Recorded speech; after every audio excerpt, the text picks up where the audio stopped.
প্রতি সপ্তাহের ন্যায় আজকে জুমার দিনের সংক্ষিপ্ত আলোচনার বিষয় মেরাজের দ্বিতীয় মঞ্জিল তথা প্রথম আকাশে ভ্রমণ। আমরা গত বছরে ইনশাআল্লাহ তাআলা মেরাজ সংক্রান্ত বিস্তারিত আলোচনা শুনেছি। আমরা এই বছরে বা আজকের এই জুমায় সামনের দিকে আরেকটু অগ্রসর হব ইনশাআল্লাহ তাআলা।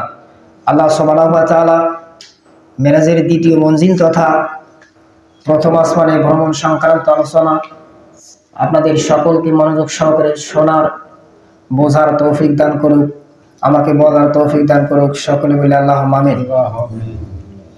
তাহলে মেরাজ যে শর্ত আল্লাহ রাসূল সাল্লাল্লাহু আলাইহি ওয়াসাল্লাম মেরাজ সশরীরে করেছেন, এতে কোনো সন্দেহ নাই। পৃথিবীর কোনো মুসলমান, কোনো মুত্তাকি সেটাকে যদি অবিশ্বাস করে যে রাসূল কিভাবে এই দুনিয়ার জমিন থেকে মাত্র কয়েকটা সময়ের মধ্যে, একটা রাতের মধ্যে সে আরশে আজিমে যাবে, এটা কিভাবে সম্ভব? সুতরাং এমন থিওরি যদি আমাদের মাথায় থিঙ্কিং যদি আমাদের চিন্তা করি, তাহলে আমাদের ঈমান দুর্বল হয়ে যাবে। এমনও হতে পারে এইটা কুফরি করার কারণে, অবিশ্বাস করার কারণে আমাদের ঈমানটাও চলে যেতে পারে। সুতরাং সাবধান, আমরা মুমিন, আমরা মুসলমান। রাসূলের কথা আল্লাহ যেটা বলছেন যে আমার রাসূল বাইতুল হারাম থেকে বাইতুল মাকদাস এবং বাইতুল মাকদাস থেকে আরশে আজিম আমার সাথে সাক্ষাৎ করার জন্য এসেছে, আমরা সেটা নির্দ্বিধায় বিনা প্রমাণে গ্রহণ করে নিব ইনশাআল্লাহ তাআলা। সম্মানিত উপস্থিতি, তাহলে আল্লাহ সুবহানাহু ওয়া তাআলা সূরাতুল ইসরা, যাকে আমরা বলি বনি ইসরাঈল, ইসরা শব্দের অর্থ হচ্ছে ভ্রমণ করা। কি করা? এখানে আল্লাহ তাআলা মেরাজটাকে দুই স্টেপ করেছেন, মানে দুইটা ভাগ করেছেন। একটা হচ্ছে ইসরা মানে ভ্রমণ, আর একটা হচ্ছে মিরাজ মানে ঊর্ধ্বগমন। ইসরা মানে কি? ভ্রমণ করা, জার্নি করা, ট্রাভেল। আর মিরাজ হচ্ছে ঊর্ধ্বগমন, মানে উপরে ওঠা সিঁড়ি, যাকে আমরা বলি। সেটা আপনি সিঁড়ি বলতে পারেন, মই বলতে পারেন, প্লেন বলতে পারেন, রকেট বলতে পারেন, মন আপনার যা চায় সেটাকে হচ্ছে আরবিতে বলা হয় মেরাজ, মানে ঊর্ধ্বগমন, উপরে ওঠা সিঁড়ি। এই যে মেরাজ আল্লাহ সুবহানাহু ওয়া তাআলা রাসূলুল্লাহ সাল্লাল্লাহু আলাইহি ওয়াসাল্লাম তার নিদর্শনগুলি দেখার জন্য এনার কাছে নিয়ে গিয়েছেন। কারণ রাসূল সাল্লাল্লাহু আলাইহি ওয়াসাল্লামকে আল্লাহ সুবহানাহু ওয়া তাআলা সব সময় বলেন যে জান্নাত আছে, জাহান্নাম আছে। আল্লাহর তো মনটা একটা চায় তার প্রিয় বন্ধুকে, তার প্রিয় হাবিবকে দেখানো, চায় না? আল্লাহ সুবহানাহু ওয়া তাআলা বললেন, সুবহানাল্লাযী আসরা বিআবদিহি লাইলাম মিনাল মাসজিদিল হারাম ইলাল মাসজিদিল আকসা। পবিত্রময় সে আল্লাহ সুবহানাহু ওয়া তাআলা, যিনি মহাপবিত্র, যিনি অতি পবিত্র। যে আল্লাহ তাআলা তার বান্দাকে কোনো এক রাতের মধ্যে বাইতুল হারাম থেকে বাইতুল মাকদাসে নিয়ে গেলেন। কোথায় নিয়ে গেলেন? আমরা এই আলোচনা ইনশাআল্লাহ তাআলা যে বাইতুল হারাম থেকে বাইতুল মাকদাসের যে ঘটনাগুলো হয়েছিল, রাসূলের সাথে যে ঘটনাগুলি ঘটেছিল, আমরা সমস্ত ঘটনা ইনশাআল্লাহ তাআলা গত বছরে শুনেছি। আর আমি চাই না যে এই ঘটনাগুলোকে আবার আমি পুনরালোচনা করি। তাহলে আল্লাহ তাআলা বলেন যে সুবহানাল্লাযী আসরা বিআবদিহি লাইলাম মিনাল মাসজিদিল হারাম ইলাল মাসজিদিল আকসা বারাকনা হাওলাহু লিনুরিয়াহু। বারাক মানে আল্লাহ তাআলা বরকত দান করেছেন, মসজিদুল আকসার আশপাশকে আল্লাহ তাআলা বরকত দান করেছেন। এটা আল্লাহ তাআলার কোরআনের দ্বারা প্রমাণিত। কারণ আল্লাহ সুবহানাহু ওয়া তাআলার অসংখ্য নবী রাসূল তারা এই বাইতুল মাকদাসের আশপাশে তাদের কবর আছে। সুতরাং বাইতুল মাকদাস কোরআন থেকে প্রমাণিত যে এটা একটা কল্যাণময় একটা জায়গা। বারাকনা হাওলাহু লিনুরিয়াহু মিন আয়াতিনা। আল্লাহ সুবহানাহু ওয়া তাআলা তার নিদর্শনগুলিকে দেখানোর জন্য তার হাবিবকে কোথায় নিয়ে গেছেন? আরশে আজিমে নিয়ে গেছেন। বলি সুবহানাল্লাহ।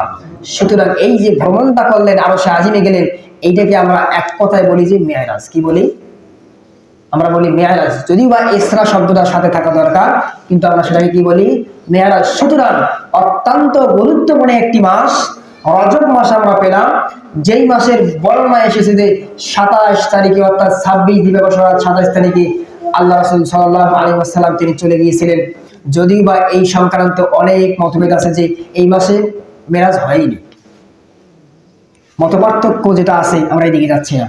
সুতরাং মত থাকতে পারে। সম্মানিত উপস্থিতি, তাহলে আল্লাহ রাসূল সাল্লাল্লাহু আলাইহি ওয়াসাল্লাম গেলেন, এখন কোথায় যাবে? বাইতুল মাকদাসে যাওয়ার পর অবশ্যই আসমান থেকে যাইতে হবে। সুতরাং আজকে আলোচনার বিষয় হচ্ছে আমার এটা, যে প্রথম আসমানে ভ্রমণ, যেটাকে আমরা বইয়ের লেখক সেটাকে বলেছেন যে প্রথম মঞ্জিল। আল্লাহর হাবিব সাল্লাল্লাহু আলাইহি ওয়াসাল্লাম জিবরাইল আলাইহিস সালাতু ওয়াস সালামের সঙ্গে মসজিদুল হারাম থেকে মসজিদুল আকসা পর্যন্ত চলে গেলেন। মসজিদুল আকসা যাওয়ার পর সালাত আদায় করেন আল্লাহর হাবিব সাল্লাল্লাহু আলাইহি ওয়াসাল্লাম। সালাত আদায় করার পর ঊর্ধ্ব ভ্রমণে যাবেন, আল্লাহর সাথে সাক্ষাৎ করার জন্য যাবেন। সাক্ষাৎ করার জন্য যাইতে হলে দুনিয়ার কোন এমপি মনিষ্ঠানের কাছে যদি আমরা সাক্ষাৎ করার জন্য যাই, তাহলে দেখবেন তার সামনে অবশ্যই একটা দরজা আছে, না নাই? একটা গেট আছে, সেই গেটে গেটম্যান আছে, অর্থাৎ দারোয়ান আছে, আছে না নাই? প্রত্যেকটা এমপি অনুষ্ঠানের যেরকম রক্ষী আছে, দ্বাররক্ষী আছে, আসমানের যেরকম দ্বাররক্ষী আছে। জিবরাইল আলাইহিস সালাতু ওয়াস সালাম যখন রাসূলকে নিয়ে প্রথম আসমানের সামনে গেলেন, প্রথম আসমানের দ্বাররক্ষী বললেন, দরজার সামনে কে? এই কথা বলার সঙ্গে সঙ্গে জিবরাইল আলাইহিস সালাতু ওয়াস সালাম জবাব দিলেন, আমি জিবরাইল। জিবরাইলকে বলা হলো, কে তোমার সঙ্গে আছে বা তোমার সাথে কে আছেন? জিবরাইল আলাইহিস সালাম বললেন, আমার সাথে এমন একজন মানুষ আছেন যিনি হচ্ছেন আখেরি পয়গম্বর, সমস্ত দুনিয়ার মানুষের জন্য কল্যাণকারী, বিশ্বনবী রাহমাতাল লিল আলামিন। বলি সুবহানাল্লাহ। ইন্ট্রোডিউস করতেছেন, পরিচয় নিচ্ছেন যে আপনার সাথে কে আছে। আপনি কি একাই আসছেন?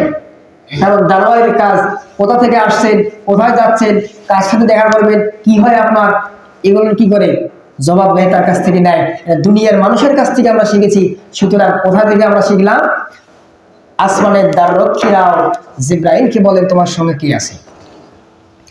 আসমানের দারোয়ান বললেন, তোমাকে কি সঙ্গে নিয়ে আসার জন্য আল্লাহ সুবহানাহু ওয়া তাআলা প্রেরণ করেছেন?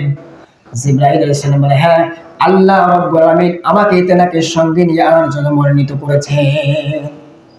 এই কথা বলার সঙ্গে সঙ্গে আসমানের দ্বাররক্ষী বললেন, এটা এমন একটা দরজা, শুধুমাত্র এই দরজাটা একটা ব্যক্তির জন্য খোলা হবে।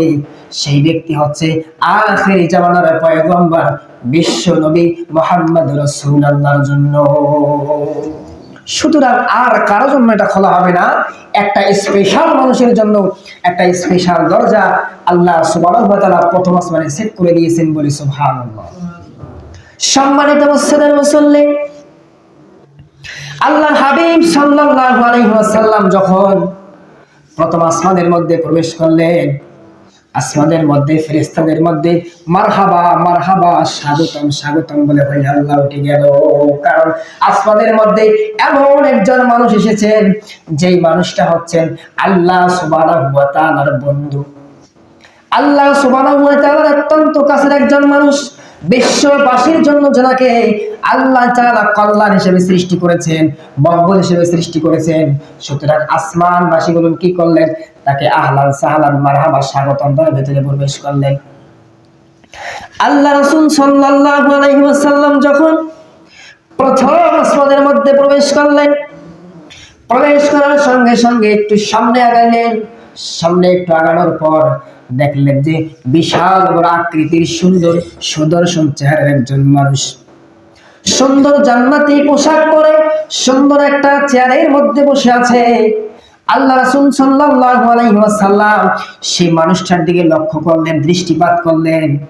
দেখলেন যে ডান দিকে যখন তাকায়, ডান দিকে যখন চোখটা ফিরায় নেয়, তার কেন জানি মনটা উৎফুল্ল হয়ে যায়, মুখটা কেন জানি হাস্য উজ্জ্বল হয়ে যায়, চেহারার মধ্যে একটা হাসি হাসি একটা আনন্দের ছাপ দেখা যায়।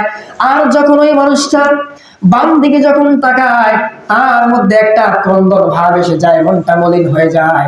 আল্লাহ রাসূল সাল্লাল্লাহু আলাইহি ওয়াসাল্লাম চিন্তা করলেন, নিজে কিছু বললেন না, জিবরাইলকে বললেন, ইয়া আখি জিবরাইল, ও জিবরাইল ভাই আমার, ওই যে ব্যক্তিটাকে আমি দেখলাম, অত সুন্দর একজন মানুষ, অত সুন্দর দামি পোশাক পরে সুন্দর একটা আসনের মধ্যে বসে আছে, কিন্তু কি কারণ মানুষটা যখন ডান দিকে তাকায় মনটা তার উৎফুল্ল হয়ে যায়, আর যখন বাম দিকে তাকায় তার মনটা কেন জানি কুৎসিত কালো হয়ে যায়, মনটা খারাপ হয়ে যায়।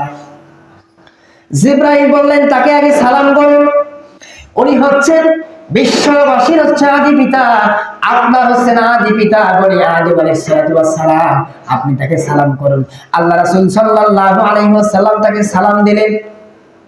জিবরাইল সালাম বললেন উনি হচ্ছেন বনি আদম, সুতরাং সকল সন্তানের উনি হচ্ছেন পিতা।